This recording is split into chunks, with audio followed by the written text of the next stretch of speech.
kişi болгон экен да. Жана кийинки сурооңузду техника жок болсо деп эдиңизби? Кантип жазып калган деп айтып атпайсызбы? Эми бул киши өзү арабча окуган, арабча шар жазган. Чагатай тилин билген деп да айтты. Бул кишинин артыкчылыгы мында болгон да. Өзү жанагындай дилгир болуп, табиятынан ошондой көрөнгөсү бар үчүн ал киши элдик осеки чыгармачылыкты жалпы эле фольклорду же болбосо тарыхый маалыматтарды тети падышанын учурунда эле жаңы мугалим болуп иштегенден баштап чогулта баштады деп айтып атпайбызбы? Кийин элдик осеки чыгармаларды жазып калтырууда ошол жанакы алгачкы кружок башчылары болгон Мифтаковдор ошолор келип тоңдо кружок ачып союздун учурунда ошондой чогулта башталды деп атпайбы? Демек бул киши алардан мурун чогултуп баштаган. Экинчиден Кайым Мифтаковдорго кабышышы жана Сагынбайдан Манасты жазып калтырууда Кайым Мифтаковдор жана Сооронбаевдор Ыбырай менен бирдикте ошол негизде жанагындай кабышып жазып калышында ат башыда мугалим болуп иштеп жүргөндө чакыртылган экен Ыбырай. Чакыртып Сагынбайга ошол чогуу Кайым Мифтаков болуп чогуу барышып, Сагынбайдан Манасты жазып алууну түшүндүрүшүп ал кишиге. Анан баа киши Манас айтып баштайт да. Баштаганда баардыгы жаздыкка патмустарын коюп алып, кагаз менен баягы жазып баштайт да, баардыгы отуруп алып. Анан Сагынбай болсо чоң Манасчы күпүлдөтүп айтып баштаганда эч кимиси жаза албай жазып барып туруп калыптыр. Жалгыз гана Ыбырай Абдрахманов жазган. Калгандары чыгып калган, себеби үлгүрбөй. Бул кишинин кандай артыкчылыгы болгон? Биринчиден өзү тубаса Манасчы, жеринен өзүнүн ишиги бар. Манастын окуяларын жакшы билген. Башында сактап калган бул киши куйма кулак болгон. Эске тутуусу шунчалык күчтүү болгон. Аны бир далай өзүнүн фактылары менен далилдей алган да. 30, 40, 50 жылга чейинкилерди эч бир унутпай сактаган адам да. Анан көрбөйсүзбү? Арабчадагы сабаттуу болгондуктан шар жазып, куйма кулактыгы, өзүнүн манасчылыгы Сагынбайдан жана Манасты жазып калууга жетишкен да. Калгандары өзүлөрүнүн айткандары бар. Биз мындай чыга бердик, сабаттуу да жазат экен, тез да жазат экен, эске тутуусу жакшы экен, бир гана Ыбырай Абдрахмановчу да ошол кишиге тапшырдык, калганыбыз басып кеттик деп. Мына туура кылыптыр ушул жерде. Анан ошол 22-жылдан 26-жылга чейин 4 жыл бою Сагынбайдын жанында жүрүп жазган киши да. Бул жөнүндө Алыкул Осмонов баш болуп маалыматтар бар. Эгерде бул киши болбогондо, анда кыргыз эли чоң бир дөөлөтүнөн ошол учурдагы 20-кылымдын гениалдуу манасчысы Сагынбайдан ушул жакшы бир уникалдуу манас варианты жазылбай, жана көпчүлүк манасчылар сыяктуу эле аты аталган боюнча калат эле деген. Нарымбек, бул биздин кемчилигибиз да болсо керек. Эгер өнүккөн башка өлкөлөрдө болсо, батыш өлкөлөрүндө болсо, Сагынбай менен тең коймок. Бул киши Сагынбайсыз Ыбырай Абдрахманов, Ыбырай Абдрахмановсуз Сагынбай жок болмокто. Манас жок болмокто. Бул кишиге эмне жакшылык кылсак дагы татыктуу киши. Таң калыштуусу да бир нерсени айтайын деп турам. Агесте Борбор Ташкентте да болгон экен. Касым Тыныстанов баштаган, Шиналар Абаев, толтура, жанагы Тойчинов. Окумуштуулар шагыр бош жерде жаштар, ошо кездеги жаштар. Кыргыз илимин башкарып турган, жетекчи болуп турган.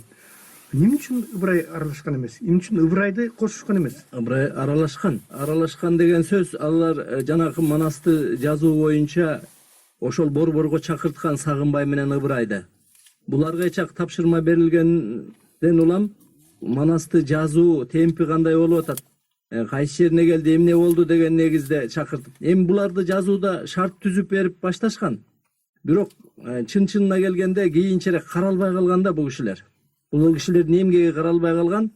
Бирок алар баягы эле жыйынтыкты күтүп, ошо Ташкентке 2 жолу барган. Биринчисинде өкө тең чакыртылып, жана сиз айткандай Сагынбай Бишкектен эле андан ары Манас айтып кетип, барбай калып Ташкентке. Ыбырай эле барып келген. Биринчисинде. Андан кийин кайра дагы чакыртканда өкө тең барып, анан жанагындай акчалай сыйлыктарын алып, бирок Манас айттырып укпай, алар эч кандай Манас айттырып укпай, маани бербей ал кишилер жазылып калышы жөнүндө гана талап кылып, керек болсо баягы өздөрүнүн бийлигине жараша качан бүтөсүңөр деп баягы күпүлдөгөн сыяктуу мындай бир орой мамилелерди жасаганы көрүнүп турат да. Ошон үчүн алар а жерден бир жакшы сый көрөбүз, жакшы сөз угабыз, Манасты моундай күпүлдөтүп, могу жерди моундай кылып атабыз деген ой менен барган адамдар алардын жанагындай катуу талабы менен катуу сөздөрдү айткан экен алар.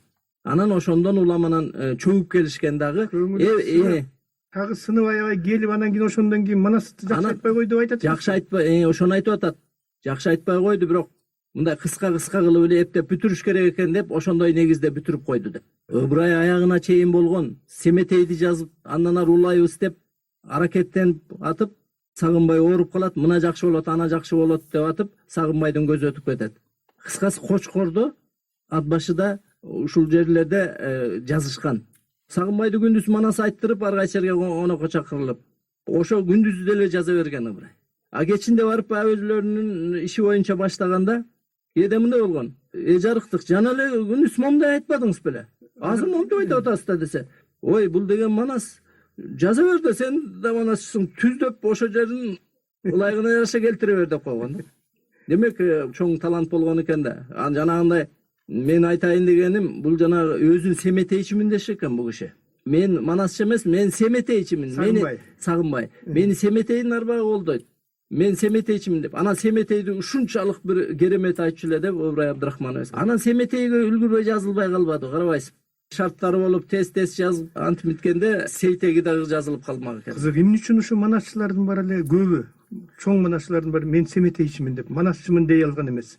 Семетейчимин деп тиги Сакеңди айтчу экен, Саякбай. Таң калыштуу да. Кызык, ушундай бир жери бар. Анан Илимпостор муну дагы бир касып көрсөңөр болот окшойт. Муну эми карап көрүшөт го, муну ар кандай жагдайга бурса болот эми. Баягы Манастын ошончолук жанагындай өзүнүн салмактуу оордугунда сүрүнөн ошенткенди, ошону аны жанагы Манасты деген атты көтөрө албайт деп балдарга койбой аткандыгы, ошолордун баардыгы бир ушуга байланыштуу маселе болсо керек. Эми Ыбырай Абдрахманов жөнүндө эмне калды азыр? Ыбырай Абдрахманов негизи эле бул кишинин материалдары мына бүгүнкү күнү мен жана өзүнүн кол жазмаларын ошол фондко Илимдер Академиясында калтырылган кол жазмалар фондундагыларын бүт кармап отуруп, жана китепти жазууда бул киши менен аябагандай жакшы тааныштым да. Мен өзүм филолог катары эле мурун окуучуларга болобу, студенттерге болобу маалымат бергенде аябай жакшы берчүмүн.